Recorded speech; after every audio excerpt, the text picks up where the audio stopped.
ಪ್ರಿಯರಾದ ದೇವರ ಮಕ್ಕಳಿರೋ ನಿಮಗೆಲ್ಲರಿಗೂ ಯೇಸು ಕ್ರಿಸ್ತನ ಮುಖಾಂತರ ವಂದನೆಗಳನ್ನು ತಿಳಿಸುತ್ತಾ ಪರಿಶುದ್ಧ ಗ್ರಂಥದಲ್ಲಿ ಬರೆಯಲ್ಪಟ್ಟಿರುವಂಥ ದೇವರ ವಾಕ್ಯವನ್ನು ನಾವು ಧ್ಯಾನಿಸೋಣ. ಪ್ರಿಯರೇ, ಬೈಬಲ್ ಗ್ರಂಥದಲ್ಲಿ ಬರೆಯಲ್ಪಟ್ಟಿರುವಂಥ ದೇವರ ವಾಕ್ಯವನ್ನು ಹೇಳುತ್ತಿರುವಾಗ ಪ್ರತಿಯೊಬ್ಬರೂ ಎಚ್ಚರಿಕೆಯಿಂದ ಕೇಳಬೇಕೆಂಬುದಾಗಿ ಪ್ರೀತಿಯಿಂದ ನಿಮ್ಮನ್ನು ಕೋರ್ಕೊಳ್ತಾ ಇದ್ದೀನಿ.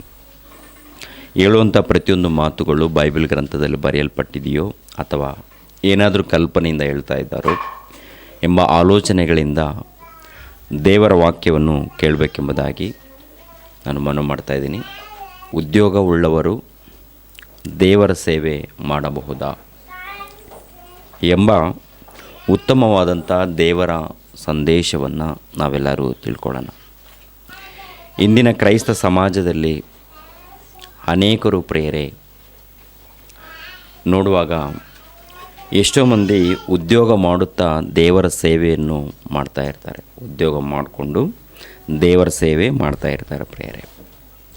ಅವರನ್ನು ನೋಡಿ ಕೆಲವರು ದೇವರ ಸೇವಕರು ಎಂದು ಕರೆಯಲ್ಪಡುತ್ತಿರುವಂಥ ಎಷ್ಟೋ ಮಂದಿ ಹಿರಿಯರು, ದೊಡ್ಡವರು ಏನ್ರಿ ಕಷ್ಟಪಟ್ಟು ಕೆಲಸ ಮಾಡಿ ಏನ್ರಿ ಸೇವೆ ಮಾಡೋರನ್ನ ನೋಡಿ ನಿಮ್ಗೆ ಯಾರು ಸೇವೆ ಮಾಡು ಅಂತ ಹೇಳಿದ್ದಾರೆ? ದೇವರ ಸೇವೆ ಮಾಡಬೇಕು ಅಂತಂದರೆ ದೇವರ ಕರೆ ಇರಬೇಕು. ದೇವರ ಸೇವೆ ಮಾಡಬೇಕಂದ್ಕೊಂಡ್ರೆ ಸಂಪೂರ್ಣವಾಗಿ ದೇವರ ಕೆಲಸದಲ್ಲಿರಬೇಕು ಅಂತ ಅನೇಕರು ಅನೇಕ ಅಭಿಪ್ರಾಯಗಳಲ್ಲಿ ಇರ್ತಾರೆ ಪ್ರಿಯರೇ. ಇನ್ನು ಕೆಲವರು ದೇವರ ಸೇವೆಯಲ್ಲಿ ಇರುವಂಥವರನ್ನು ನಿಂದಿಸಿ ಏನ್ರಿ ಇಲ್ಲದ್ದು ಸಲ್ಲದ್ದೆಲ್ಲ ಮಾತಾಡಿ ಅವರ ಮನಸ್ಸನ್ನು ನೋಯಿಸ್ತಾ ಇರ್ತಾರೆ. ಪ್ರಿಯರೇ, ದೇವರ ಸೇವಕರ ವಿಷಯದಲ್ಲಿ ಏನ್ರಿ ಬೈಬಲ್ ಗ್ರಂಥದಲ್ಲಿ ಬರೆಯಲ್ಪಟ್ಟಿದೆ.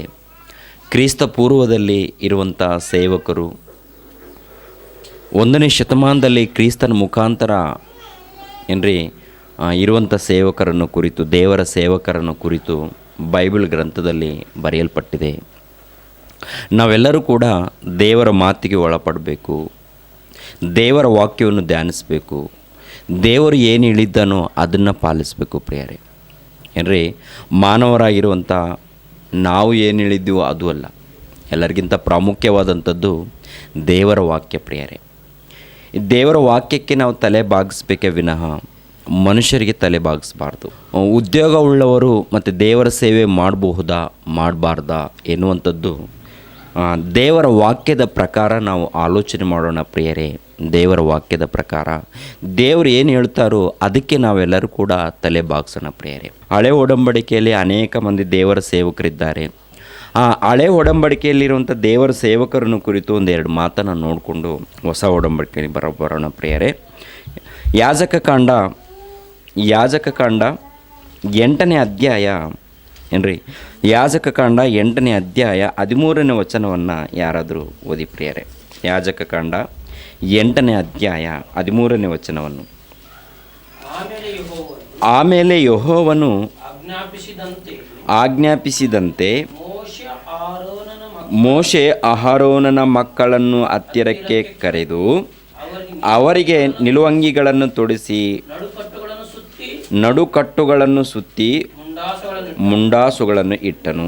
ಸಾಕು ಪ್ರಿಯರೇ, ಇದು ಮೋಶೆಗೆ ದೇವರು ಆಜ್ಞಾಪಿಸಿದಂತೆ ಮೋಶೆ ಮಾಡ್ತಾ ಇದ್ದಾನೆ. ಏನು?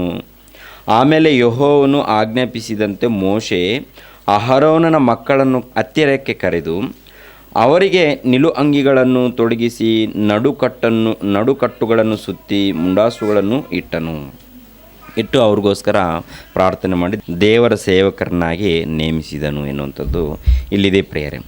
ಯಾರನ್ನ ದೇವರ ಸೇವಕರನ್ನ ನೇಮಿಸಿದಾರಂದರೆ ಪ್ರಿಯರೇ, ಇಸ್ರಾಯೇಲ್ ಗೋತ್ರ ಇದೆ ಪ್ರಿಯರೇ. ಇಸ್ರಾಯೇಲ್ ಗೋತ್ರದಲ್ಲಿ ಸುಮಾರು 12 ಕುಲದವರು ಇದ್ದಾರೆ ಪ್ರಿಯರೇ. 12 ಕುಲದವರು ಅಂದರೆ ಇಸ್ರಾಯೇಲ್ ಗೋತ್ರದಲ್ಲಿ 12 ಕುಲಗಳಿದೆ. ದಾನು, ಯೂದ ಗೋತ್ರ, ಲೇವಿ ಗೋತ್ರ ಎನ್ನುವಂಥದ್ದು ಟೋಟಲ್ ಒಂದು 12 ಕುಲಗಳಿವೆ ಪ್ರಿಯರೇ ಇಸ್ರಾಯೇಲ್ ಗೋತ್ರದಲ್ಲಿ. ಇದರಲ್ಲಿ ಒಂದು ಗೋತ್ರನೇ ಲೇವಿ ಗೋತ್ರದವರಿಗೆ ಯಾಜಕ ಉದ್ಯೋಗವನ್ನು ಮಾಡುವಂಥ ಅಧಿಕಾರವನ್ನು ದೇವರು, ತಂದೆಯಾಗಿರುವಂಥ ದೇವರು ನೇಮಕ ಮಾಡ್ತಾ ಇದ್ದಾನೆ ಪ್ರಿಯರೇ ಮೋಶೆ ಮುಖಾಂತರ.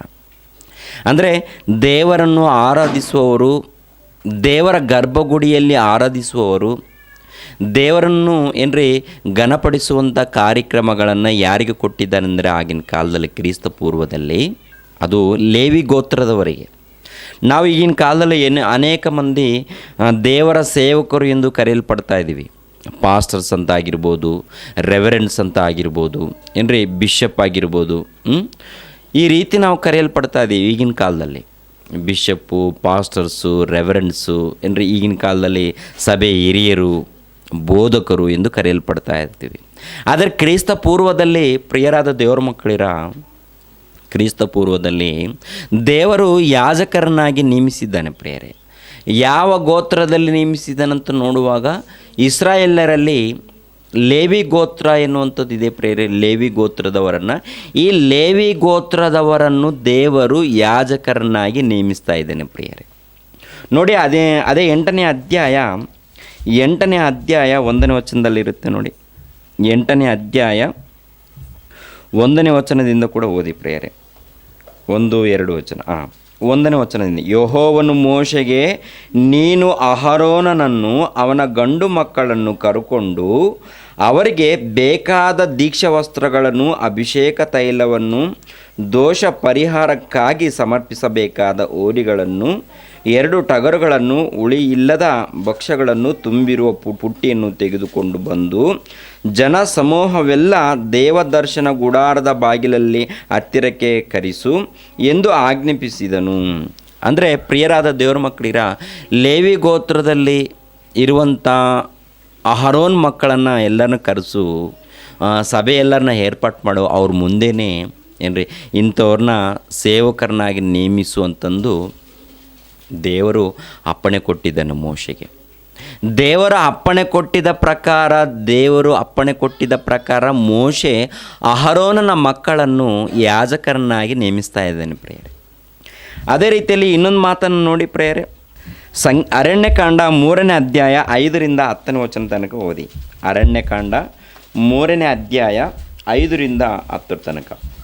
ಯೆಹೋವನು ಮೋಶೆಗೆ ಆಜ್ಞಾಪಿಸಿದ್ದೇನೆಂದರೆ, ನೀನು ಲೇವಿ ಕುಲದವರನ್ನು ಹತ್ತಿರಕ್ಕೆ ಕರೆದು ದೇವರ ಸೇವಾ ಕಾರ್ಯಕ್ಕಾಗಿ ಯಾಜಕನಾದ ಅಹರೋನನ ಕೈ ಕೆಳಗಿರುವಂತೆ ಅವನ ಮುಂದೆ ನಿಲ್ಲಿಸು. ಅವರು ದೇವ ದರ್ಶನದ ಗುಡಾರದ ಬಳಿಯಲ್ಲಿದ್ದು ಅವನಿಗೋಸ್ಕರವೂ ಸರ್ವ ಸಮೂಹದವರಿಗೋಸ್ಕರವೂ ದೇವಸ್ಥಾನದ ಪರಿಚರ್ಯವನ್ನು ನಡೆಸಬೇಕು. ಅವರು ದೇವದರ್ಶನದ ಗುಡಾರದ ಸಾಮಾನುಗಳನ್ನು ಕಾಯಬೇಕು. ಇಸ್ರಾಯೇಲರಿಗೋಸ್ಕರ ದೇವಸ್ಥಾನದ ಪರಿಚರ್ಯವನ್ನು ನಡೆಸಬೇಕು. ನೀನು ಲೇವಿಯರನ್ನು ಅಹರೋನಿಗೂ ಅವನ ಮಕ್ಕಳಿಗೂ ಒಪ್ಪಿಸಬೇಕು. ಇಸ್ರಾಯೇಲ್ಯರಲ್ಲಿ ಆರೋನನಿಗೆ ಸಂಪೂರ್ಣವಾಗಿ ವಶ ಮಾಡಲ್ಪಟ್ಟವರು ಇವರೇ. ಯಾಜಕ ಉದ್ಯೋಗವನ್ನು ನಡೆಸುವುದಕ್ಕೆ ಆರೋನನನ್ನು ಅವನ ಮಕ್ಕಳನ್ನು ನೇಮಿಸಬೇಕು. ಇತರರು ಈ ಕೆಲಸಕ್ಕೆ ಕೈ ಹಾಕಿದರೆ ಅವರಿಗೆ ಮರಣ ಶಿಕ್ಷೆಯಾಗಬೇಕು ಅಂತ. ಅಂದರೆ ಪ್ರಿಯರಾದ ದೇವರ ಮಕ್ಕಳಿರ, ಇಲ್ಲಿ ದೇವರ ಒಂದು ಸಂಕಲ್ಪ ಇದೆ ಪ್ರಿಯರಿ. ಯಾರು ಅಹರೋನನ ಮಕ್ಕಳಾಗಿರುವಂಥ ಲೇವಿ ಗೋತ್ರದವರು ಮಾತ್ರ ಯಾಜಕ ಉದ್ಯೋಗವನ್ನು ಮಾಡಬೇಕು ಏನ್ರಿ, ದೇವರ ಸೇವೆ ಕಾರ್ಯಕ್ರಮಗಳನ್ನು ಮಾಡಬೇಕೆಂಬುವಂಥ ಮಾತು ಇಲ್ಲಿ ಬರೆಯಲ್ಪಟ್ಟಿದೆ ಏನ್ರಿ. 5ನೇ ವಚನದಲ್ಲಿ, ದೇವರ ಸೇವೆ ಕಾರ್ಯಕ್ರಮಕ್ಕಾಗಿ ಯಾಜಕನಾದ ಅಹರೋನನ ಕೈ ಕೆಳಗಿರುವಂತೆ ಅವನ ಮುಂದೆ ನಿಲ್ಲಿಸು. ಅವರು ದೇವ ದರ್ಶನದ ಗುಡಾರದ ಬಳಿಯಲ್ಲಿದ್ದು ಅಹರೋನನಿಗೋಸ್ಕರವೂ ಸರ್ವ ಸಮೂಹದವರಿಗೋಸ್ಕರವೂ ದೇವಸ್ಥಾನದ ಪರಿಚರ್ಯವನ್ನು ನಡೆಸಬೇಕು. ಇದು ಲೇವಿ ಗೋತ್ರದವರಿಗೆ ದೇವರು ಕೊಟ್ಟಿರುವಂಥ ಉದ್ಯೋಗ ಕಾರ್ಯಕ್ರಮ ಏನ್ರಿ. ಎಲ್ಲರಿಗೂ ಅರ್ಥ ಆಗುತ್ತೆ ರೀ. ಯಾಕೆಂದರೆ ಸಭೆಗೆ ಬಂದ ನಂತರ 4 ಮಾತುಗಳನ್ನು ತಿಳ್ಕೊಂಡು ಅರ್ಥ ಮಾಡಿಕೊಂಡು ಮನಸ್ಸನ್ನು ಬದಲಾಯಿಸ್ಕೊಂಡು ಮನಸ್ಸನ್ನು ಪರಿವರ್ತನೆ ಮಾಡಿಕೊಂಡು ದೇವ್ರಿಗೋಸ್ಕರ ಏನು ಮಾಡಬೇಕೋ ಆಲೋಚನೆಯಿಂದ ಹೊರಗಡೆ ಹೋಗಿ ಏನ್ರಿ ದೇವರ ಕೆಲಸವನ್ನು ಮಾಡೋದಕ್ಕೆ ಇಷ್ಟಪಡಬೇಕು ಪ್ರಿಯರೇ ಪ್ರತಿಯೊಬ್ಬರು. ಯಾಕೆಂದರೆ ನಾವು ಇರುವಂಥ ಈ ಸಮಾಜದಲ್ಲಿ ಯಾವ ರೀತಿ ಇದ್ದೀವಿ, ಎಷ್ಟು ಕಾಲ ಜೀವವನ್ನು ಹೊಂದಿದ್ದೀವಿ ಅಂತ ನೋಡಿದ್ರೆ ಒಂದು ಸಾರಿ ಆಲೋಚನೆ ಮಾಡಿದರೆ ಕೇವಲ ಸ್ವಲ್ಪ ದಿನಗಳು ಮಾತ್ರ ಇದೆ ಪ್ರಿಯರೇ. ಯಾವಾಗ ಸತ್ತೋಗ್ತೀವೋ, ಯಾವಾಗ ಕೈ ಕಾಲುಗಳು ಬಿದ್ದೋಗುತ್ತೋ, ಯಾವಾಗ ಬಾಯಿ ಬಿದ್ದೋಗುತ್ತೋ ಗೊತ್ತಿಲ್ಲ. ಆದರೆ ಬೇಗ ಬೇಗನೆ ಆರೋಗ್ಯ ಇರುವಾಗಲೇ, ಆಯುಷ್ಕಾಲ ಇರುವಾಗಲೇ ಏನ್ರಿ ದೇವರ ಕೆಲಸ ಸಂಪೂರ್ಣವಾಗಿ ಮಾಡಿ ದೇವರಿರುವಂಥ ಮಹಾಲೋಕವನ್ನು ಹೊಂದಿಕೊಳ್ಳೋದಕ್ಕೆ ಪ್ರತಿಯೊಬ್ಬರೂ ಕಷ್ಟಪಡಬೇಕು ಪ್ರಿಯರೇ. ಯಾರಿಗೆ ಕೊಟ್ಟಿದ್ದಾನೆ ಗೊತ್ತಾ ಪ್ರಿಯರೇ? ಕ್ರಿಸ್ತ ಪೂರ್ವ ಇಸ್ರಾಯೇಲರಲ್ಲಿ ಲೇವಿ ಗೋತ್ರದವರಿಗೆ ಯಾಜಕ ಉದ್ಯೋಗವನ್ನು ಮಾಡೋದಕ್ಕೆ ಅವಕಾಶವನ್ನು ಕೊಟ್ಟಿದ್ದಾನೆ. ಅಂದರೆ ದೇವರ ಗರ್ಭಗುಡಿಯಲ್ಲಿ ಏನ್ರಿ ಮಹಾಯಾಜಕರಿಗೆ ಒಪ್ಪಿಸಿದ್ದಾನೆ. ದೇವರ ಸೇವೆಯನ್ನು ಮಾಡೋದಕ್ಕೆ ಏನ್ರಿ ಯಾಜಕರಿಗೆ ಒಪ್ಪಿಸಿದ್ದಾನೆ. ಯಾಜಕರು ಇದ್ದಾರೆ, ಮಹಾಯಾಜಕರು ಕೂಡ ಇದ್ದಾರೆ ಪ್ರಿಯರೇ. ಈ ಯಾಜಕರಾಗಿರ್ಬೋದು, ಮಹಾಯಾಜಕರಾಗಿರ್ಬೋದು, ಲೇವಿ ಕುಲದಲ್ಲಿ ಇದ್ದವರಿಗೆ ದೇವರು ಅವಕಾಶ ಕೊಟ್ಟಿದ್ದಾನೆ. ಪ್ರಿಯರಾದ ದೇವರ ಮಕ್ಕಳಿರ, ಒಂದು ಸಾರಿ ನೀವೆಲ್ಲರೂ ಆಲೋಚನೆ ಮಾಡಬೇಕು. ಕ್ರಿಸ್ತ ಪೂರ್ವದಲ್ಲಿ ಸೇವೆ ಮಾಡೋದಕ್ಕೆ ಕ್ರಿಸ್ತ ಪೂರ್ವದಲ್ಲಿ ಅವ್ರಿಗೆ ಕೊಟ್ಟಿದ್ದಾನೆ. ಅದೇ ಪ್ರಕಾರ ಮತ್ತು ಯಾಜಕ ಉದ್ಯೋಗವನ್ನು ಮಾಡಬೇಕು, ದೇವರ ಸೇವೆಯನ್ನು ಮಾಡಬೇಕಂತಂದರೆ ಕೆಲವು ನಿಯಮಗಳನ್ನು ಇಟ್ಟಿದ್ದಾನೆ ಪ್ರಿಯರೇ. ಕೆಲವು ನಿಯಮಗಳು. ಯಾಜಕ ಉದ್ಯೋಗವನ್ನು ಮಾಡೋರು ಎಂಥ ಡ್ರೆಸ್ಗಳು ಹಾಕ್ಬೇಕು ಗೊತ್ತಾ ಪ್ರಿಯರೇ? ಎಂಥ ಡ್ರೆಸ್ಗಳು ಗೊತ್ತಾ? ನಿಲುವಂಗಿಗಳನ್ನು ಹಾಕ್ಬೇಕಂತೆ ಪ್ರಿಯರೇ.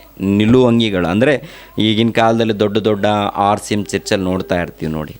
ದೊಡ್ಡ ದೊಡ್ಡ ಚರ್ಚ್ಗಳಲ್ಲಿ ನಿಲುವಂಗಿಗಳನ್ನು ಹಾಕ್ಕೊಂಡು ಏನ್ರಿ ಕೈಯಲ್ಲಿ ಸಿಲುಬೆಯನ್ನು ಇಟ್ಕೊಂಡು ಪ್ರಾರ್ಥನೆಗೋಸ್ಕರ ಎಲ್ಲರೂ ಒಕ್ಕಟ್ಟಾಗಿ ಹೋಗ್ತಾ ಇರ್ತಾರೆ. ಇದು ಒಂದು ಕಾಲದಲ್ಲಿ ಕ್ರಿಸ್ತ ಪೂರ್ವದಲ್ಲಿ ಏನ್ರಿ ಇಸ್ರಾಯೇಲ್ ಜನರಲ್ಲಿ ಲೇವಿ ಕುಲದವರಿಗೆ ದೇವರು ಕೊಟ್ಟಿರುವಂಥ ಆಜ್ಞೆ ಪ್ರಿಯರೇ. ಲೇವಿ ಗೋತ್ರದವರಿಗೆ ದೇವರು ಕೊಟ್ಟಿರುವಂಥ ಮೋಶೆ ಮುಖಾಂತರ ಆಜ್ಞೆ. ಅದನ್ನು ಮತ್ತೊಂದು ಸಾರಿ ನೋಡಿ. ಯಾಜಕ ಕಾಂಡ 8ನೇ ಅಧ್ಯಾಯ 13ನೇ ವಚನ ಮತ್ತೊಂದು ಸಾರಿ ಓದಿ ಪ್ರಿಯರೇ. ಯಾಜಕ ಕಾಂಡ 8:13. ಆಮೇಲೆ ಯೆಹೋವನು ಆಜ್ಞಾಪಿಸಿದಂತೆ ಮೋಶೆ ಅಹರೋನನ ಮಕ್ಕಳನ್ನು ಹತ್ತಿರಕ್ಕೆ ಕರೆದು ಅವರಿಗೆ ನಿಲುವಂಗಿಗಳನ್ನು ತೊಡಿಸಿ ನಡುಕಟ್ಟುಗಳನ್ನು ಸುತ್ತಿ ಮುಂಡಾಸಗಳು ಅಂದರೆ ತಲೆ ಮೇಲೆ ಇಡ್ತಾರೆ ನೋಡ್ರಿ, ಕಿರೀಟ ಥರ ಇಡುವಂಥದ್ದನ್ನು ಇಟ್ಟಿದ್ದಾರಂತೆ ಪ್ರಿಯರೇ. ಅಂದರೆ ಪ್ರಿಯರಾದ ದೇವರ ಮಕ್ಕಳಿರ, ಆಗಿನ ಕಾಲದಲ್ಲೊಂದು ಹಾಕುವಂಥ ಬಟ್ಟೆಗಳಿಗೆ ನಿಯಮ ಇದೆ, ನಡುಕಟ್ಟಿನ ವಿಷಯದಲ್ಲಿ ನಿಯಮ ಇದೆ, ಧರಿಸ್ಕೊಳ್ಳುವಂಥ ಬಟ್ಟೆ ವಿಷಯದಲ್ಲಿ, ಪ್ರತಿಯೊಂದು ವಿಷಯದಲ್ಲಿ ನಿಯಮಗಳನ್ನು ಕೊಟ್ಟಿದ್ದಾನೆ ಪ್ರಿಯರೇ ದೇವರು ಕ್ರಿಸ್ತ ಪೂರ್ವದಲ್ಲಿ. ಖಚಿತವಾಗಿ ಅವ್ರು ಮಾಡುವಂಥ ಕೆಲಸ ಇನ್ನೊಬ್ಬರು ಮಾಡಬಾರ್ದು. ಒಂದು ವೇಳೆ ಬೇರೆಯವ್ರು ಯಾರಾದರೂ ಈ ಯಾಜಕ ಧರ್ಮವನ್ನು ಮಾಡುವಂಥ ಲೇವಿ ಗೋತ್ರದವರಿಗೆ ವಿರುದ್ಧವಾಗಿ ಅಂಥ ಬಟ್ಟೆಗಳನ್ನು ಹಾಕಿ ನಾನು ಕೂಡ ಯಾಜಕನು, ನಾನು ಕೂಡ ಲೇವಿ ಗೋತ್ರದವನು, ನಾನು ಕೂಡ ದೇವರ ಸೇವಕನು ಅಂತಂದು ಬೇರೆಯವನಿಗೆ ಯಾರಾದರೂ ಬಂದು ಒಂದು ವೇಳೆ ಏನ್ರಿ ಆ ರೀತಿ ದೇವರ ಸೇವಕನಂತ ಹೇಳ್ಕೊಂಡ್ರೆ ಅಂಥವನಿಗೆ ಮರಣ ಶಿಕ್ಷೆಯಾಗಬೇಕು ಎನ್ನುವಂಥ ಮಾತನ್ನು ನಾವು ಅರಣ್ಯಕಾಂಡದಲ್ಲಿ ಏನ್ರಿ ಓದಿದ್ವಿ ಪ್ರಿಯರೇ. 3ನೇ ಅಧ್ಯಾಯ 5ರಿಂದ 10ನೇ ವಚನ ತನಕ. ಅಂದರೆ ಆಗಿನ ಕಾಲದಲ್ಲಿ ಮಾತ್ರ ಎಷ್ಟೋ ರೂಲ್ಸ್ಗಳು, ಎಷ್ಟೋ ದೇವರು ಆಜ್ಞೆಗಳನ್ನು ಕೊಟ್ಟಿದ್ದಾನೆ. ಆಜ್ಞೆಗಳ ಪ್ರಕಾರ ಪ್ರತಿಯೊಬ್ಬರು ಏನು ಮಾಡಬೇಕು ಹೇಳಿ? ಪಾಲಿಸಬೇಕು.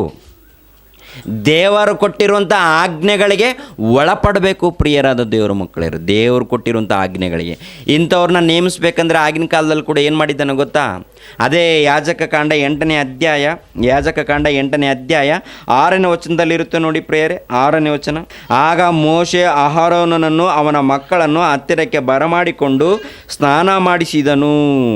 ಏನ್ರಿ ಅಂದರೆ ದೇವರ ಸೇವಕರನ್ನಾಗಿ ನೇಮಿಸ್ಬೇಕಂದ್ಕೊಂಡ್ರೆ ಪ್ರಿಯರೇ, ಯಾರಾದರೂ ಯಾಜಕರಿದ್ದಾರೋ ಯಾಜಕರನ್ನ ಕರೆಸಿ ಅವರಿಗೆ ಸ್ನಾನ ಮಾಡಿಸಿ ಆ ನಂತರ ದೀಕ್ಷಾ ವಸ್ತ್ರಗಳನ್ನು, ನಿಲುವಂಗಿಗಳನ್ನು ತೊಡಿಸಿ ನಡುಕಟ್ಟನ್ನು ಕಟ್ಟಿ ತಲೆ ಮೇಲೆ ಮುಂಡಾಸನ್ನು ಇಟ್ಟಿದ್ದಾನಂತ. ಅಂದರೆ ತಲೆ ಮೇಲೆ ಕಿರೀಟವನ್ನು, ಟೋಪಿ, ನಮ್ಮ ಭಾಷೆಯಲ್ಲಿ ಅರ್ಥ ಆಗಬೇಕಂದ್ರೆ ಟೋಪಿ ಅಂದ್ಕೊಳ್ತೀವಿ ನೋಡಿ ಪ್ರಿಯರೇ. ಅದನ್ನು ಪ್ರಿಯರೇ ಒಂದ್ಸರಿ ಆಲೋಚನೆ ಮಾಡಿ ಪ್ರಿಯರೇ. ಕ್ರಿಸ್ತ ಪೂರ್ವದಲ್ಲಿ ಇರುವಂಥ ದೇವರ ಸೇವಕರಿಗೆ ಇರುವಂಥ ಲಕ್ಷಣಗಳು, ಅವರು ಧರಿಸ್ಕೊಳ್ಳುವಂಥ ಬಟ್ಟೆಗಳು, ಅವರು ಮಾಡುವಂಥ ಯಾಜಕ ಉದ್ಯೋಗವನ್ನು, ಇವನ್ನೆಲ್ಲವೂ ಕೂಡ ಪದ್ಧತಿ ಪ್ರಕಾರ ದೇವರು ಕ್ರಿಸ್ತ ಪೂರ್ವ ಹೇಳಿದ್ದಾನೆ ಪ್ರಿಯರೇ. ಹೊಸ ಒಡಂಬಡಿಕೆ ಬಂದ ನಂತರ ಏನು ಮಾಡಬೇಕು? ಸೇವೆ ಯಾವ ರೀತಿ ಮಾಡಬೇಕು ಎನ್ನುವಂಥದ್ದನ್ನು ಹೊಸ ಒಡಂಬಡಿಕೆಯಲ್ಲಿ ದೇವರು ಯೇಸು ಕ್ರಿಸ್ತನ ಮುಖಾಂತರ ಹೇಳಿದ್ದಾನೆ ಪ್ರಿಯರೇ. ಆ ಮಾತುಗಳು ಇಂದಿನ ಕ್ರೈಸ್ತರಿಗೆ ಅರ್ಥ ಆಗಿಲ್ಲ ಪ್ರಿಯರೇ. ದೇವರು ನನ್ನನ್ನು ಕರೆದಿದ್ದಾನೆ ಅಂತಂದು ಒಬ್ಬೊಬ್ಬರು ತಾವು ಮಾತ್ರ ಹೇಳ್ಕೊಳ್ತಾ ಇರ್ತಾರೆ. ದೇವ್ರನ್ನ ಯಾರನ್ನ ಕರೆದಿದ್ದಾನೆ ಎನ್ನುವಂಥದ್ದು ಮೊದಲು ತಿಳ್ಕೊಳ್ಳಿ ಪ್ರಿಯರೇ. ನನ್ನನ್ನು ಕರೆದಿದ್ದಾನೆ ದೇವರ ಸೇವೆಗೋಸ್ಕರ ಅಂತ ಇವರು ಪ್ರತ್ಯೇಕವಾಗಿ ಹೇಳ್ಕೊಳ್ತಾರೆ. 1980ರಲ್ಲಿ ದೇವ್ರು ನನ್ನನ್ನು ಕರೆದ್ರಿ, ಅದಕ್ಕೆ ನಾನು ದೇವ್ರ ಸೇವೆಗೋಸ್ಕರ ಸಂಪೂರ್ಣವಾಗಿ ಬಂದಿದ್ದೀನಿ ರೀ ಅಂತಂದು ಇನ್ನೊಬ್ಬನೇ ಹೇಳ್ಕೊಳ್ತಾ ಇದ್ದಾನೆ. ಅನೇಕರು ನನ್ನನ್ನು ದೇವ್ರ ಸೇವೆಗೋಸ್ಕರ ಕರೆದಿನ ಅಂತ ಇನ್ನೊಬ್ಬ ಪಾಸ್ಟ್ ಹೇಳ್ಕೊಳ್ತಾ ಇರ್ತಾನೆ. ದೇವರು ಏನ್ರಿ ಹೊಸ ಒಡಂಬಡಿಕೆ ಬಂದ ನಂತರ ಯಾರನ್ನ ಕರೆದಿದ್ದಾನೆ, ಯಾರ್ಯಾರನ್ನ ದೇವರ ಸೇವೆಗೋಸ್ಕರ ಕರೆದಿದ್ದಾನೆ ಎನ್ನುವಂಥದ್ದನ್ನು ಪ್ರತ್ಯೇಕವಾಗಿ ಬರೆಯಲ್ಪಟ್ಟಿದೆ ಪ್ರಿಯರೇ. ಯಾರ್ಯಾರು ದೇವರ ಸೇವೆಯಲ್ಲಿ ಇರಬೇಕು. ಯೇಸು ಕ್ರಿಸ್ತನ ಮುಖಾಂತರ ಅಪೋಸ್ತಲರನ್ನು ಆರಿಸ್ಕೊಂಡ್ರು ದೇವರು. ಯೇಸು ಕ್ರಿಸ್ತನ ಮುಖಾಂತರ 12 ಮಂದಿ ಅಪೋಸ್ತಲರನ್ನು. ಆನಂತರ ಸಭೆಯಲ್ಲಿ ಕೆಲವರನ್ನ ಆರಿಸ್ಕೊಂಡ್ರು. ದೇವರ ವಾಕ್ಯ ಸಂಪೂರ್ಣ ಆದ ನಂತರ ದೇವರು ಹೇಳುವಂಥ ಮಾತನ್ನು ನಾವು ಆಲೋಚನೆ ಮಾಡಬೇಕು. ದೇವರ ವಾಕ್ಯವಿದೆ ನೋಡಿ ಪ್ರಿಯರೇ, ದೇವರ ವಾಕ್ಯವು ಸಂಪೂರ್ಣ ಆಗೋದಕ್ಕೋಸ್ಕರ ದೇವರು ಕ್ರಿಸ್ತ ಪೂರ್ವದಲ್ಲಿ ಮೋಶೆನನ್ನು ಆರಿಸ್ಕೊಂಡ್ರು, ಅಹರೋನನನ್ನು ಆರಿಸ್ಕೊಂಡ್ರು, ಯೆಹೋಶುವನನ್ನು ಆರಿಸ್ಕೊಂಡ್ರು. ಏನ್ರಿ, ಎಷ್ಟೋ ಮಂದಿ ಸೇವಕರನ್ನು ಕ್ರಿಸ್ತ ಪೂರ್ವದಲ್ಲಿ ಎಷ್ಟೋ ಮಂದಿ ಸೇವಕರನ್ನು ಆರಿಸ್ಕೊಂಡ್ರು. ಹೊಸ ಒಡಂಬಡಿಕೆ ಬಂದ ನಂತರ ದೇವರ ವಾಕ್ಯ ಸಂಪೂರ್ಣವಾಗಿ ಮುದ್ರಿಸಲ್ಪಡುವಂಥ ಸಮಯದಲ್ಲಿ ದೇವರು ಹೇಳುವಂಥ ಮಾತನ್ನು ಒಂದು ಸಾರಿ ನೋಡಿ ಪ್ರಿಯರೇ. ದೇವರು ಹೇಳುವಂಥ ಮಾತನ್ನು 1ನೇ ಪೇತ್ರನ ಬರೆದ ಪತ್ರಿಕೆ 2ನೇ ಅಧ್ಯಾಯ 9ನೇ ವಚನ 10ನೇ ವಚನವನ್ನು ನೋಡಿ ಪ್ರಿಯರೇ. ನಿಮ್ಮನ್ನು ಕತ್ತಲೆಯೊಳಗಿಂದ ಕರೆದು ತನ್ನ ಆಶ್ಚರ್ಯಕರವಾದ ಬೆಳಕಿನಲ್ಲಿ ಸೇರಿಸಿದಾತನ ಗುಣಾತಿಶಯಗಳನ್ನು ಪ್ರಚುರ ಮಾಡೋರಾಗಿರುವಂತೆ ದೇವರಾದುಕೊಂಡ ಜನಾಂಗವು, ರಾಜವಂಶಸ್ಥರಾದ ಯಾಜಕರು, ಮೀಸಲಾದ ಜನವು, ದೇವರ ಸ್ವಕೀಯ ಪ್ರಜೆಯೂ ಆಗಿದ್ದೀರಿ. ನೋಡಿದ್ರ, ದೇವರು ಎಷ್ಟು ಅದ್ಭುತವಾದಂಥ ಮಾತುಗಳನ್ನು ಹೇಳ್ತಾ ಇದ್ದಾನೆ ಪ್ರಿಯರೇ. ನಿಮ್ಮನ್ನು ಕತ್ತಲೆಯೊಳಗಿಂದ ಕರೆದು ತನ್ನ ಆಶ್ಚರ್ಯಕರವಾದ ಬೆಳಕಿನಲ್ಲಿ ಸೇರಿಸಿದಾತನ ಗುಣಾತಿಶಯಗಳನ್ನು ಪ್ರಚುರ ಮಾಡೋರಾಗಿರುವಂತೆ ದೇವರು ಆದುಕೊಂಡ ಜನಾಂಗವು, ರಾಜವಂಶದವರು, ಯಾಜಕರಾದ ಏನ್ರಿ ದೇವರ ಸ್ವಕೀಯವಾದ ಪ್ರಜೆಗಳು ಎನ್ನುವಂಥ ಮಾತು ಬರೆಯಲ್ಪಟ್ಟಿದೆ. ಯಾರ್ಯಾರಿದ್ದಾರೆ ಇದರಲ್ಲಿ? ಕೆಲವರಿದ್ದಾರಾ? ಅನೇಕರಿದ್ದಾರಾ? ಕೆಲವರು ಮಾತ್ರ ಇದ್ದಾರೆ ಪ್ರೇರೆ. ಅಪೋಸ್ತಲರಿದ್ದಾರೆ ಪ್ರೇರೆ. ಅಪೋಸ್ತಲರನ್ನು ಯೇಸು ಕ್ರಿಸ್ತನ ಆರಿಸ್ಕೊಂಡ್ರು. ಆನಂತರ ಅಪೋಸ್ತಲರ ಮುಖಾಂತರ 7 ಮಂದಿ ಏನ್ರಿ, ಫಿಲಿಪ್ಪ, ಸ್ಟೆಫೆನ್ ಇವರೆಲ್ಲರಿದ್ದಾರೆ ಪ್ರೇರೆ. ಇವರನ್ನು ಮತ್ತು ಅಪೋಸ್ತಲರು ಆರಿಸ್ಕೊಂಡ್ರು. ಆನಂತರ ಸಭೆಯಲ್ಲಿ ಕೆಲವ್ರನ್ನ ಆರಿಸ್ಕೊಂಡ್ರು. ಏನ್ರಿ, ದೇವರ ವಾಕ್ಯವು ಸಂಪೂರ್ಣವಾದ ನಂತರ ಏನ್ರಿ, ದೇವರು ತನ್ನ ಭಕ್ತಾದಿಗಳ ಮುಖಾಂತರ ಹೇಳುವಂಥ ಮಾತೇನೆಂದರೆ, ಪ್ರಪಂಚದಲ್ಲಿರುವಂಥ ಪ್ರತಿಯೊಬ್ಬರಿಗೆ ಈ ಮಾತು ಬರುತ್ತೆ ಪ್ರಿಯರೇ. ನಿಮ್ಮನ್ನು ಅಂದರೆ ಭೂಮಿ ಮೇಲೆ ಹುಟ್ಟಿರುವಂಥ ಕ್ರೈಸ್ತರನ್ನು, ಒಂದು ಕಾಲದಲ್ಲಿ ಲೋಕದ ಪಾಪದಲ್ಲಿ ಏನ್ರಿ ಅನೇಕರಿದ್ದೀನಿ. ನಾನು ಕೂಡ ಒಂದು ಕಾಲದಲ್ಲಿ ಲೋಕದಲ್ಲಿದ್ದೀನಿ, ಲೋಕದ ಪಾಪದಲ್ಲಿದ್ದೀನಿ. ನೀವು ಕೂಡ ಒಂದು ಕಾಲದಲ್ಲಿ ಲೋಕದಲ್ಲಿದ್ದೀರಾ, ಲೋಕದ ಪಾಪದಲ್ಲಿದ್ದೀರಾ. ಅದಕ್ಕೆ ದೇವರು ಹೇಳುವಂಥ ಮಾತು ಪೇತ್ರನ ಮುಖಾಂತರ, ನಿಮ್ಮನ್ನು ಕತ್ತಲೆಯೊಳಗಿಂದ ಕರೆದು ತನ್ನ ಆಶ್ಚರ್ಯಕರವಾದ ಬೆಳಕಿನಲ್ಲಿ ಸೇರಿಸಿದಾತನ ಗುಣಾತಿಶಯಗಳನ್ನು ಪ್ರಚಾರ ಮಾಡುವವರಾಗುವಂತೆ ದೇವರಾದುಕೊಂಡ ಜನಾಂಗವು, ರಾಜವಂಶಸ್ಥರಾದ ಯಾಜಕರು, ಮೀಸಲಾದ ಜನವು, ದೇವರ ಸ್ವಕೀಯ ಪ್ರಜೆಯೂ ಆಗಿದ್ದೀರಿ. ಮೊದಲು ನೀವು ಪ್ರಜೆಗಳಾಗಿರಲಿಲ್ಲ, ಈಗ ದೇವರ ಪ್ರಜೆಯಾಗಿದ್ದೀರಿ.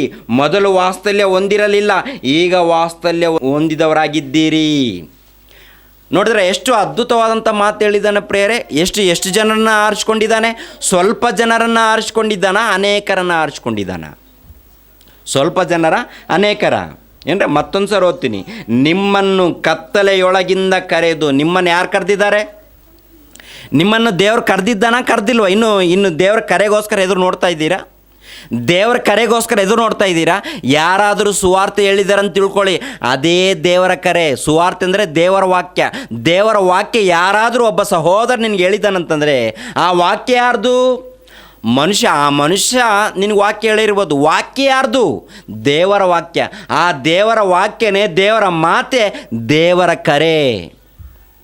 ದೇವರ ಅವತ್ತಿ ನಿನ್ನನ್ನು ಕರೆದಿದ್ದಾನೆ.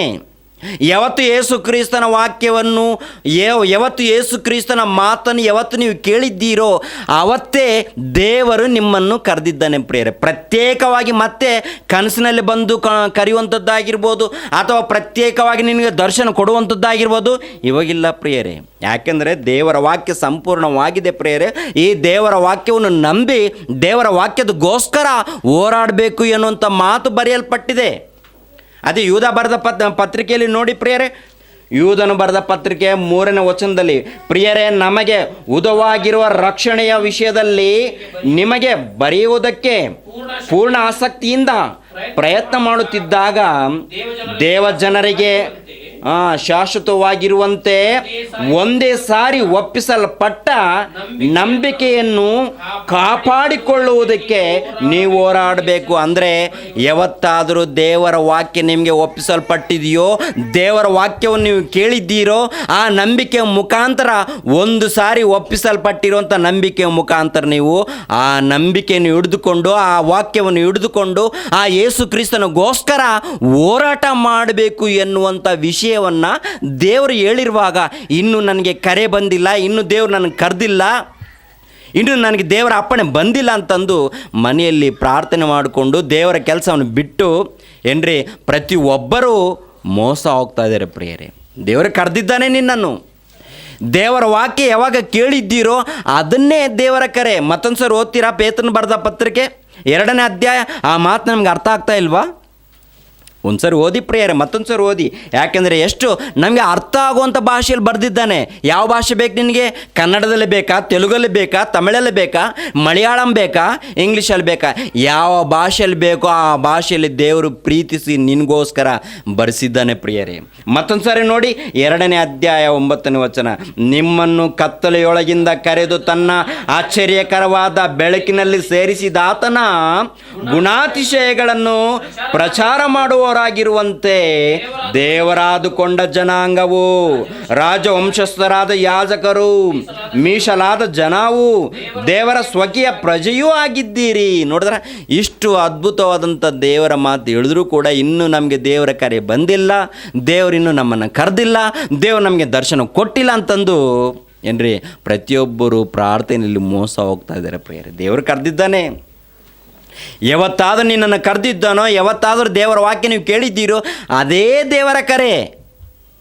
ಯಾರೇ ಹೇಳಿರ್ಬೋದು, ಚಿಕ್ಕೋನೇ ಹೇಳಿರ್ಬೋದು, ದೊಡ್ಡೋನೇ ಹೇಳಿರ್ಬೋದು, ಇಲ್ಲಾಂದರೆ ಕರೆ ಪತ್ರಿಕೆಗಳ ಮುಖಾಂತರ ನಿನಗೆ ವಾಕ್ಯವನ್ನು ನಿನಗೆ ಗೊತ್ತಾಗಿರ್ಬೋದು, ಬೈಬಲ್ ಮುಖಾಂತರ ನಿನಗೆ ವಾಕ್ಯವನ್ನು ಗೊತ್ತಿರ್ಬೋದು. ಅದೇ ದೇವರ ಕರೆ. ಕ್ರಿಸ್ತ ಪೂರ್ವದಲ್ಲಿ ದೇವರ ಸೇವಕರಿಗೆ ಕರೆದಿನ ಆ ಥರ ಇವತ್ತು ನಿಮಗೆ ಕರೆಯೋದಿಲ್ಲ. ಅದು ದೊಡ್ಡ ಒಂದು ಭ್ರಮೆಯಲ್ಲಿದ್ದೀರ ಪ್ರಿಯರೇ. ಯಾಕೆಂದರೆ ಸಂಪೂರ್ಣವಾಗಿದೆ, ದೇವರ ವಾಕ್ಯವು ಸಂಪೂರ್ಣವಾಗಿದೆ ಪ್ರಿಯರೇ. ದೇವರ ವಾಕ್ಯ ಸಂಪೂರ್ಣವಾದ ನಂತರ ಈ ವಾಕ್ಯದ ಪ್ರಕಾರ ನಾವು ಹೋರಾಡಬೇಕು ಪ್ರಿಯರಾದ ದೇವರ ಮಕ್ಕಳಿರ. ಒಂದು ಸಾರಿ ಈ ವಾಕ್ಯವನ್ನು ಯಾರಾದರೂ ನಿಮ್ಗೆ ಹೇಳಿದ್ದಾರೋ, ಒಂದು ಸಾರಿ ವಾಕ್ಯವನ್ನು ಕೇಳಿದ್ದೀರೋ, ಈ ವಾಕ್ಯದ ಮುಖಾಂತರ ಯಾರ್ಯಾರು ಕೇಳಿದ್ದೀರೋ, ವಾಕ್ಯವು ಯಾರ್ಯಾರು ತಮ್ಮ ಕಿವಿಗಳಿಗೆ ಬಿದ್ದಿದೆಯೋ ಅದೇ ದೇವರ ಕರೆ.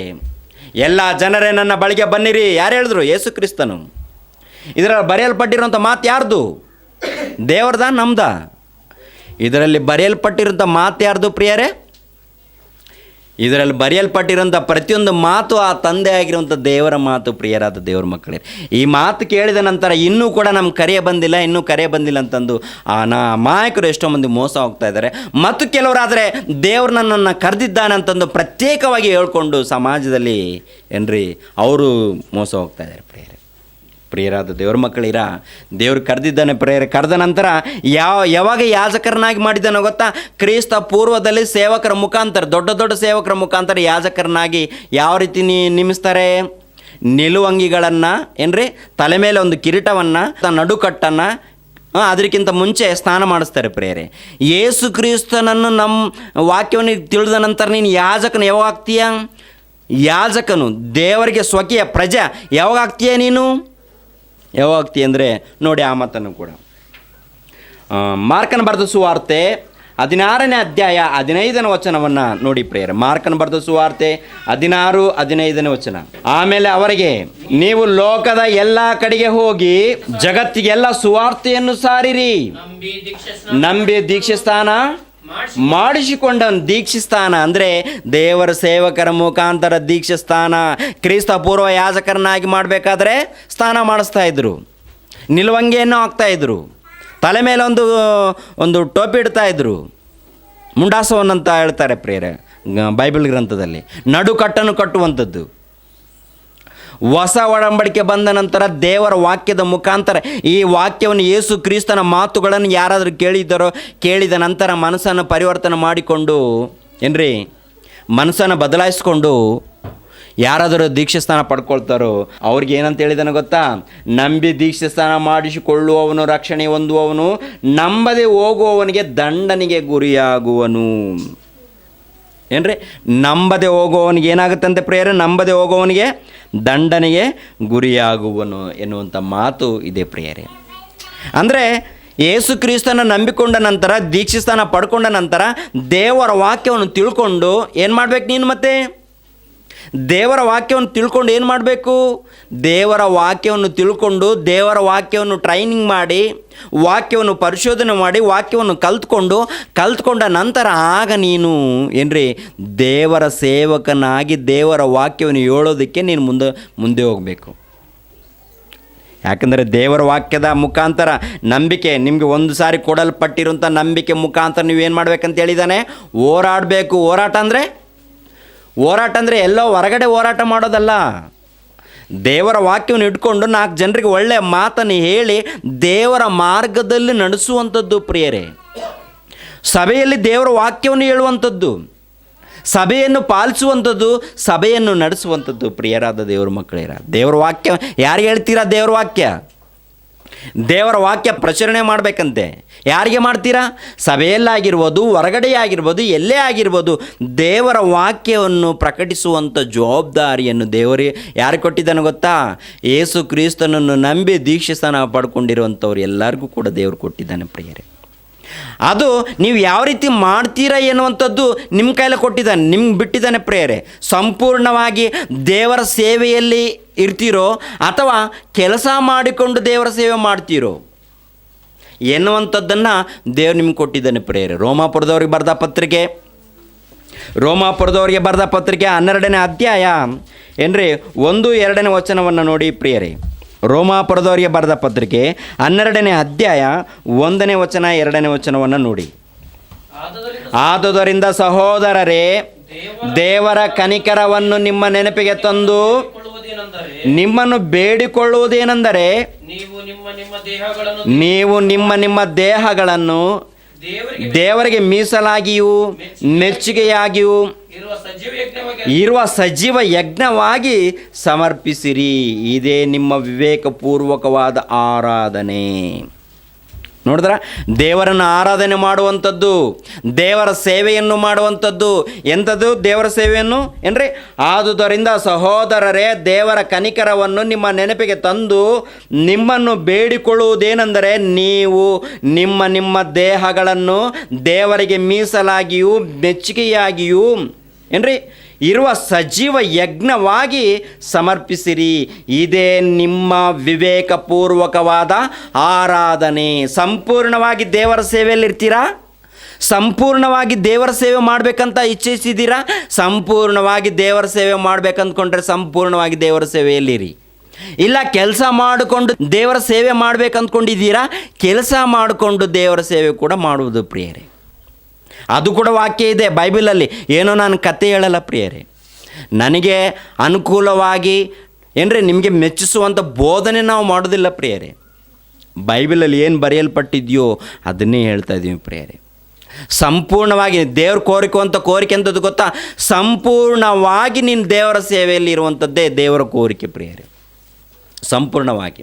ಅಥವಾ ನೀನೇನಾದರೂ ಕೆಲಸ ಮಾಡಿಕೊಂಡು ದೇವರ ಸೇವೆ ಮಾಡ್ಬೇಕು ಅಂದ್ಕೊಂಡಿದೀಯ, ಅದು ಕೂಡ ಏನ್ರಿ ದೇವರಿಗೆ ಮೆಚ್ಚುಗೆಯಾಗುವಂಥ ರೀತಿಯಲ್ಲಿ ಸೇವೆ ಮಾಡಿ ಅಂತ ಹೇಳಿದ್ದಾನೆ. ನಿಮಗೆ ಅನುಕೂಲವಾದಂಥ ರೀತಿಯಲ್ಲೆಲ್ಲ ದೇವರಿಗೆ ಮೆಚ್ಚುಗೆಯಾಗುವಂಥ ಸೇವೆಯನ್ನು ಮಾಡಿ ಅಂತಂದು ಆ ತಂದೆಯಾಗಿರುವಂಥ ದೇವರು ಅಪೊಸ್ತಲನಾಗಿರುವಂಥ ಪೌಲನ ಮುಖಾಂತರ ನುಡಿದಿರುವಂಥ ಮಾತುಗಳು. ಇನ್ನೊಂದು ಮಾತನ್ನು ನೋಡಿ ಪ್ರಿಯರೇ, ಮತ್ತಾಯನ ಬರೆದ ಸುವಾರ್ತೆ 4ನೇ ಅಧ್ಯಾಯ 18ನೇ ವಚನ 19ನೇ ವಚನ ಓದಿ ಪ್ರಿಯರೇ. ಮತ್ತಾಯನ ಬರೆದ ಸುವಾರ್ತೆ 4ನೇ ಅಧ್ಯಾಯ 18ರಿಂದ ಓದಿ ಪ್ರಿಯರೇ. ಹೀಗಿರುವಲ್ಲಿ ಯೇಸು ಗಲಿಲಾಯ ಸಮುದ್ರದ ಬಳಿಯಲ್ಲಿ ತಿರುಗಾಡುತ್ತಿರುವಾಗ ಅಣ್ಣ ತಮ್ಮಂದಿರಿಬ್ಬರು ಬಲೆ ಬೀಸುವುದನ್ನು ಕಂಡನು. ಅವರು ಪೇತ್ರನೆನಿಸಿಕೊಳ್ಳುವ ಸೀಮೋನ ಮತ್ತು ಅವನ ತಮ್ಮನಾದ ಅಂದ್ರೆಯ ಅವರ ಬೆಸ್ತರು ಸಮುದ್ರದಲ್ಲೇ ಬಲೆ ಬೀಸುತ್ತಿದ್ದರು. ಅವರಿಗೆ ಆತನು, ನನ್ನ ಹಿಂದೆ ಬನ್ನಿರಿ, ಮನುಷ್ಯರನ್ನು ಹಿಡಿಯುವ ಬೆಸ್ತರನ್ನಾಗಿ ನಿಮ್ಮನ್ನು ಮಾಡುವೆನು ಎಂದು ಹೇಳುತ್ತಲೇ ಅವರು ತಮ್ಮ ಬಲೆಗಳನ್ನು ಬಿಟ್ಟು ಆತನ ಹಿಂದೆ ಹೋದರು. ಯೇಸು ಅಲ್ಲಿಂದ ಮುಂದೆ ಹೋಗಿ ಇನ್ನಿಬ್ಬರ ಅಣ್ಣ ತಮ್ಮಂದಿರನ್ನು, ಅಂದರೆ ಜೆಬೆದಾಯನ ಮಗನಾದ ಯಾಕೋಬನನ್ನು ಅವನ ತಮ್ಮನಾದ ಯೋಹಾನನನ್ನು ಕಂಡನು. ಇವರು ತಮ್ಮ ತಂದೆಯಾದ ಜೆಬೆದಾಯನ ಕೂಡ ದೋಣಿಯಲ್ಲಿ ತಮ್ಮ ಬಲೆಗಳನ್ನು ಸರಿ ಮಾಡುತ್ತಿದ್ದರು. ಆತನು ಅವರನ್ನು ಕರೆದನು. ಕೂಡಲೇ ಅವರು ದೋಣಿಯನ್ನು ತಮ್ಮ ತಂದೆಯನ್ನು ಬಿಟ್ಟು ಆತನನ್ನು ಹಿಂಬಾಲಿಸಿದರು. ಅಂದರೆ ಪ್ರಾರಂಭ ಶತಮಾನದಲ್ಲಿ ಯೇಸು ಕ್ರಿಸ್ತನು ಕರೆದ ತಕ್ಷಣ ಅಪೊಸ್ತಲರು ಎಲ್ಲ ಕೆಲಸವನ್ನು ಬಿಟ್ಟು, ಸಂಪೂರ್ಣವಾಗಿ ಮನೆ ಮಾಟ ಎಲ್ಲ ಬಿಟ್ಟು ದೇವ್ರಿಗೋಸ್ಕರ ತಮ್ಮ ಜೀವಿತವನ್ನು ಸಮರ್ಪಿಸಿಕೊಂಡ್ರು. ಅದೇ ಪ್ರಕಾರ ನೀವು ಕೂಡ ಅವ್ರ ಥರ, ಅಪೊಸ್ತಲರ ಥರ ಸಂಪೂರ್ಣವಾಗಿ ದೇವರ ಸೇವೆಯಲ್ಲಿ ಇರ್ತೀರಾ. ತುಂಬ ಸಂತೋಷ. ದೇವರು ತುಂಬ ಸಂತೋಷ ಪಡ್ತಾನೆ ಪ್ರಿಯರೇ, ಬಹಳ ಸಂತೋಷ ಪಡ್ತಾನೆ ದೇವರು. ಅಪೊಸ್ತಲರ ಥರ 1ನೇ ಶತಮಾನದಲ್ಲಿ ಇರುವಂಥ ಕ್ರೈಸ್ತರ ಥರ ಸಂಪೂರ್ಣವಾಗಿ ಸಜೀವ ಯಜ್ಞವಾಗಿ ದೇವ್ರಿಗೋಸ್ಕರ ನಿಮ್ಮ ದೇಹಗಳನ್ನು ದೇವ್ರಿಗೋಸ್ಕರ ಸಮರ್ಪಿಸ್ಕೊಂಡ್ರೆ ದೇವರು ಸಂತೋಷವಾಗಿ ಆನಂದ ಪಡ್ತಾನೆ ಪ್ರಿಯರೇ, ಸಂತೋಷ ಪಡ್ತಾನೆ ದೇವರು. ಇನ್ನೊಂದು ಅವಕಾಶ ಕೂಡ ಕೊಟ್ಟಿದ್ದಾನೆ. ಏನ್ರಿ, ನಮ್ಮ ಸಂಸಾರ, ನಮ್ಮ ಜೀವನ ಯಾವ ರೀತಿ ನಡೆಸ್ಕೋಬೇಕ್ರಿ? ದೇವ್ರ ಸೇವೆಯಲ್ಲಿ ಇದ್ದರೆ ನಮ್ಗೆ ಯಾರೀ ಊಟ ಹಾಕ್ತಾರೆ ಅಂತ ನೀವು ಕೆಲಸ ಮಾಡಿಕೊಂಡು ಕೂಡ ಸೇವೆ ಮಾಡಿ ಅಂತ ಹೇಳಿದ್ದಾನೆ ಪ್ರಿಯರೇ. ಕೆಲಸ ಮಾಡಿಕೊಂಡು, ಯಾಕೆಂದರೆ ಅಪೊಸ್ತಲನಾಗಿರುವಂಥ ಪೌಲನು ಕೂಡ ಕೆಲಸ ಮಾಡಿಕೊಂಡು ಸೇವೆ ಮಾಡಿದ್ದಾನೆ ಪ್ರಿಯರೇ. ಕೆಲಸ ಮಾಡಿ ಸೇವೆ ಮಾಡಿದ್ದಾನೆ. ಆ ಮಾತನ್ನು ಕೂಡ ನೋಡಿ ಪ್ರಿಯರೇ. ಅಪೊಸ್ತಲರ ಕೃತ್ಯಗಳು 18ನೇ ಅಧ್ಯಾಯ, ಅಪೊಸ್ತಲರ ಕೃತ್ಯಗಳು 18ನೇ ಅಧ್ಯಾಯ 1ರಿಂದ 3ನೇ ವಚನ ತನಕ ನೋಡಿ ಪ್ರಿಯರೇ. ಇದಾದ ಮೇಲೆ ಪೌಲನು ಅಥೇನೆಯನ್ನು ಬಿಟ್ಟು ಕೋರಿಂಥಕ್ಕೆ ಹೋದನು. ಪೊಂತ್ಯದಲ್ಲಿ ಹುಟ್ಟಿದ ಅಕ್ವಿಲನೆಂಬ ಒಬ್ಬ ಯೆಹೂದ್ಯನನ್ನು ಅಲ್ಲಿ ಕಂಡನು.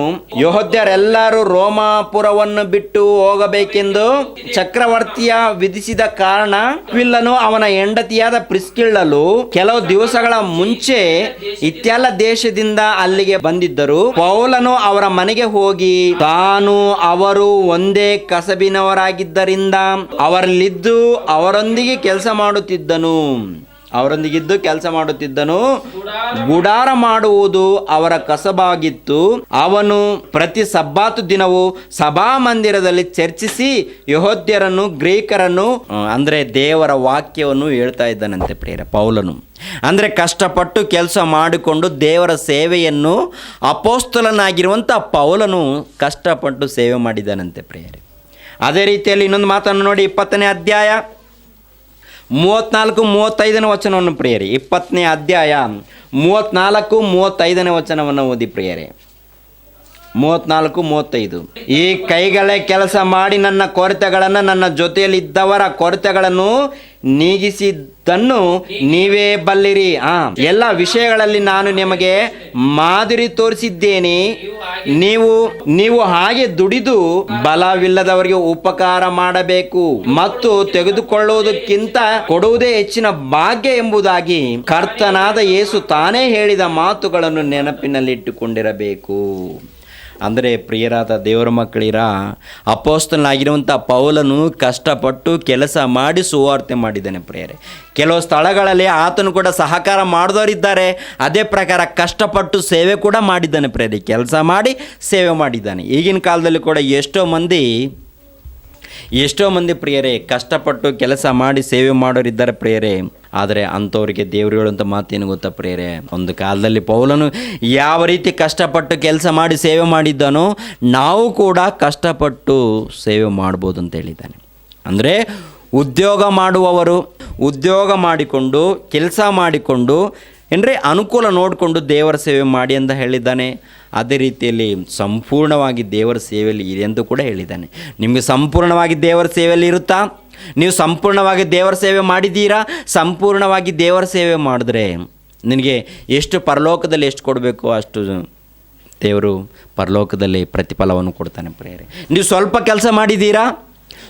ಕೆಲಸ ಮಾಡಿದ್ದೀರಾ, ಕಷ್ಟಪಟ್ಟು ನೀವು ಸ್ವಂತ ದುಡ್ಡಿನಿಂದ ಕಷ್ಟಪಟ್ಟು ಸೇವೆ ಮಾಡಿದ್ದೀರಾ, ಅದಕ್ಕೆ ಎಷ್ಟು ಪ್ರತಿಫಲವನ್ನು ಕೊಡಬೇಕೋ ಅಷ್ಟು ಪ್ರತಿಫಲವನ್ನು ದೇವರು ಕೊಡ್ತಾನೆ ಪ್ರಿಯರೇ.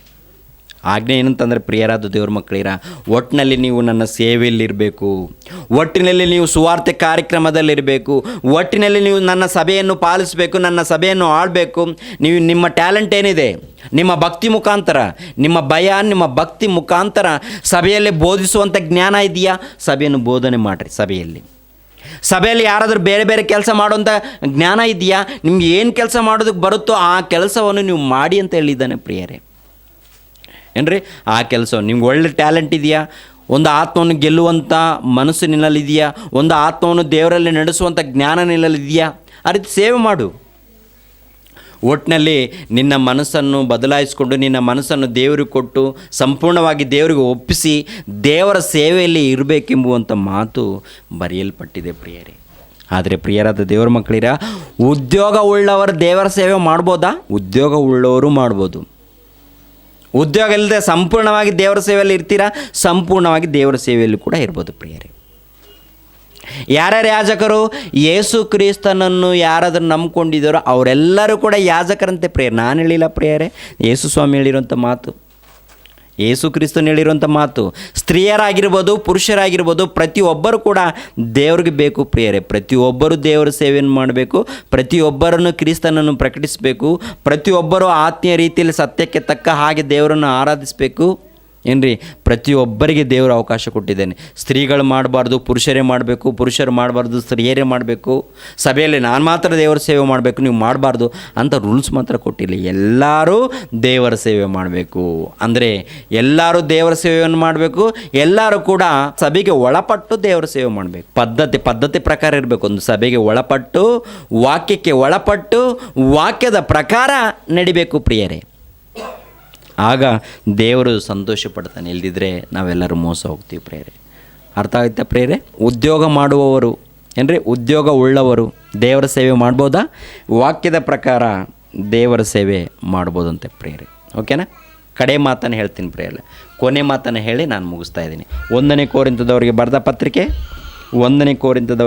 ಪತ್ರಿಕೆ 4ನೇ ಅಧ್ಯಾಯ 10ನೇ ವಚನವನ್ನು ಓದ್ತೀನಿ ಪ್ರೇರೆ. ನಾವಂತೂ ಕ್ರಿಸ್ತನ ನಿಮಿತ್ತ ಹುಚ್ಚರಾಗಿದ್ದೇವೆ, ನೀವು ಕ್ರಿಸ್ತನಲ್ಲಿ ಬುದ್ಧಿವಂತರಾಗಿದ್ದೀರಿ. ನಾವು ಬಲಹೀನರು, ನೀವು ಬಲಿಷ್ಠರು. ನೀವು ಮಾನಶಾಲಿಗಳು, ನಾವು ಮಾನಹೀನರು. ಈ ಗಳಿಗೆವರೆಗೂ ನಾವು ಹಸಿದವರು, ಬಾಯಾರಿಕೆಯುಳ್ಳವರು, ಮೈಗೆ ವಸ್ತ್ರವಿಲ್ಲದವರು, ಗುದ್ದು ತಿನ್ನುವವರು, ಮನೆಯಿಲ್ಲದವರು. ನೋಡಿದ್ರ ಏನೋ ಅರ್ಥ ಆಗುತ್ತೆ ಯಾರಿಗಾದರೂ? ಈಗಲೂ ಕೂಡ ನಮಗೆ ಮನೆ ಇಲ್ಲ ಅಂತ ಹೇಳ್ತಾ ಇದ್ದಾನೆ. ಯಾರು? ಅಪೊಸ್ತಲನಾಗಿರುವಂಥ ಪೌಲನು. ಏನೇನು ತಿಂದಿದ್ದಾನಂತೆ? ಮೈಗೆ ವಸ್ತ್ರವಿಲ್ಲದವರು, ಗುದ್ದು ತಿನ್ನುವವರು, ಮನೆ ಇಲ್ಲದವರು, ಸ್ವಂತ ಕೈಗಳಿಂದ ಕೆಲಸ ಮಾಡಿ ದುಡಿಯುವವರು. ಬೆಂಗಳೂರಿಗೆ ಬಂದ ನಂತರ ರೀ ತಿಂಗಳಿಗೆ 1500 ರೂಪಾಯಿ ಪ್ರೇಯರ್ ಸಂಬಳ. ತಿಂಗಳಿಗೆ ಎಷ್ಟು ಗೊತ್ತಾ?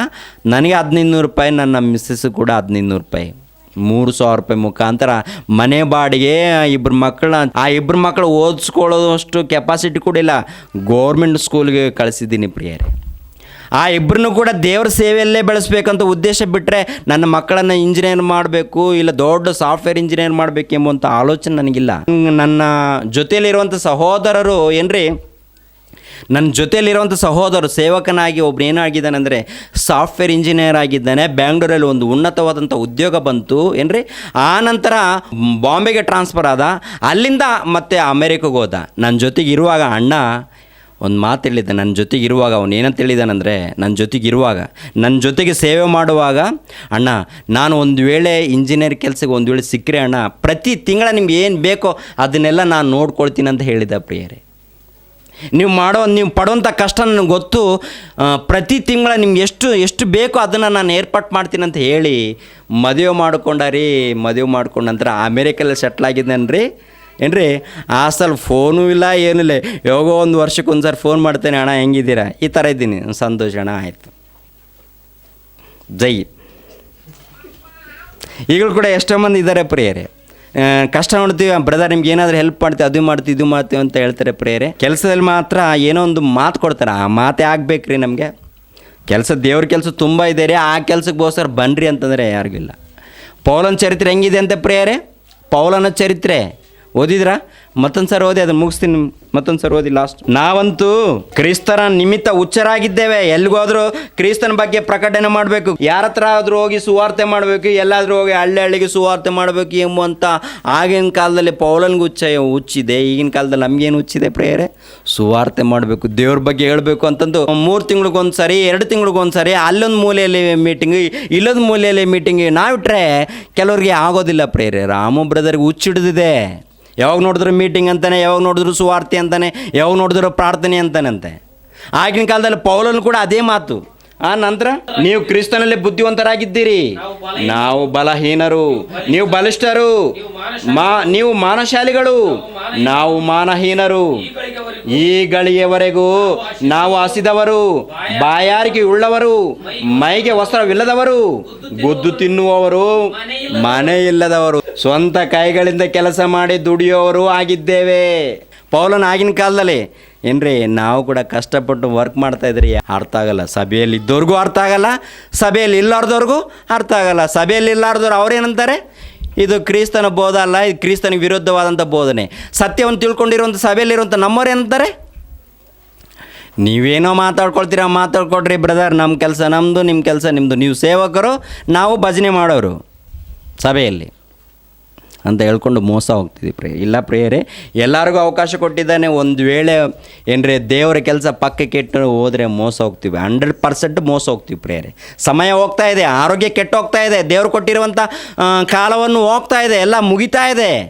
ದೇವ್ರು ಕೊಟ್ಟಿರುವಂಥ ಕಾಲ ಮುಗಿತಾ ಇದೆ, ದೇವ್ರು ಕೊಟ್ಟಿರುವಂಥ ಆರೋಗ್ಯ ಹೋಗ್ತಾ ಇದೆ, ಎಲ್ಲ ಸರ್ವನಾಶ ಆಗ್ತದೆ. ಆಮೇಲೆ ಕೈ ಕಾಲು ಬಿದ್ದೋದ ನಂತರ ಅವಾಗೇನು ಮಾಡ್ತೀಯ? ದೇವ್ರ ಕೆಲಸ ಆರೋಗ್ಯವಾಗಿರುವಾಗಲೇ ಮಾಡಬೇಕು ದೇವರ ಕೆಲಸ, ಜ್ಞಾನ ಇರುವಾಗಲೇ ದೇವರ ಕೆಲಸ ಮಾಡಬೇಕು. ಕೈ ಕಾಲು ಬಿದ್ದೋದ ನಂತರ ದೇವ್ರ ಕೆಲಸಕ್ಕೆ ಉಪಯೋಗ ಬರಲ್ಲ ನೀನು. ಅದಕ್ಕೆ ಹುಷಾರಾಗಿರಿ ಪ್ರೇರೆ. ದೇವ್ರು ನಿಮಗೆ ಕೆಲಸ ಕೊಟ್ಟಿದ್ದಾನ, ಮಾಡಿ ಪ್ರೇರೆ. ಕೆಲಸ ಮಾಡ್ಕೊಂಡು ದೇವರ ಸೇವೆ ಮಾಡ್ತೀರಾ, ಮಾಡಿ. ಇಲ್ಲ ಸಂಪೂರ್ಣವಾಗಿ ದೇವರ ಸೇವೆಯಲ್ಲಿ ಇರ್ತೀರಾ, ಇರಿ.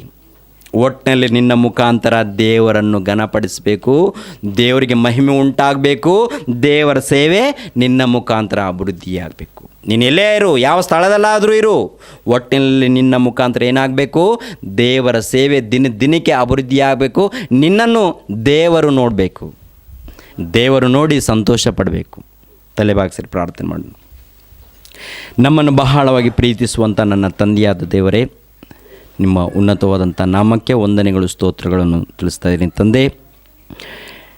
ನಿಮ್ಮ ಸೇವೆ ಮಾಡಬೇಕಂದ್ರೆ ಕೆಲಸ ಮಾಡಿ ಸೇವೆ ಮಾಡ್ಬೋದಾ, ಅಥವಾ ಕೆಲಸ ಇಲ್ಲದೆ ಸಂಪೂರ್ಣವಾಗಿ ಸೇವೆಯಲ್ಲಿರ್ಬೋದಾ? 2 ವಿಷಯವನ್ನು ಕೂಡ ಹೇಳಿದ್ದೀನಿ ತಂದೆ.